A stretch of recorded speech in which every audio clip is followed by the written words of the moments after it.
you wrote an article about Darius Garland and kind of how the doubt has fueled what he is doing this year, his revenge season, if you will. Take us through that. Well, Darius, he was not happy with the way things went last year for him and the way things went last year for the Cavs. So we can start there, Dave. I had to sit down with him at training camp.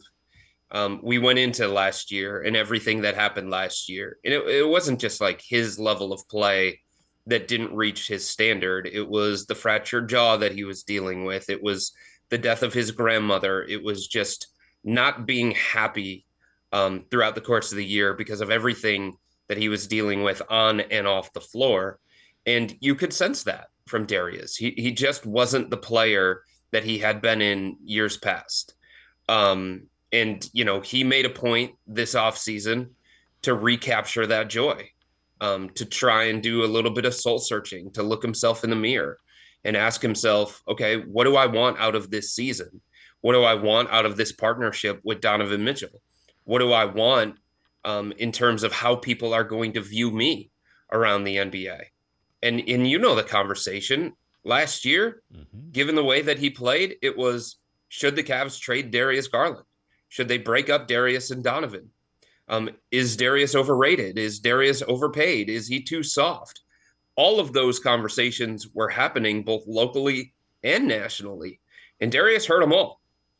And I think the way that the Cavs looked at it and the way that Darius looked at it was like, hey, look, there were logical explanations for me having this bad year. Whether you want to call them excuses or not, there were logical explanations for my play. And it wasn't up to standard. And I'd be the first one to tell you that it wasn't up to standard. And Darius came in with a different mentality. He came in with a different focus. He came in with a different approach. He came in with a different maturity, a different drive. And a lot of that had to do with the fact that this fan base and other people nationally turned on him and said that he couldn't be this player, that he couldn't be an all-star caliber player again. And now he has elevated himself back into the conversation, not just as one of the best guards in the Eastern Conference, but one of the best players and one of the most impactful players across the NBA.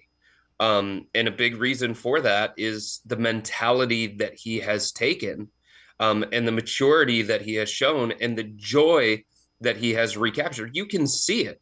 These celebrations that he's doing with his teammates, the celebrations that he's doing by himself. It's just a different version of Darius Garland this year.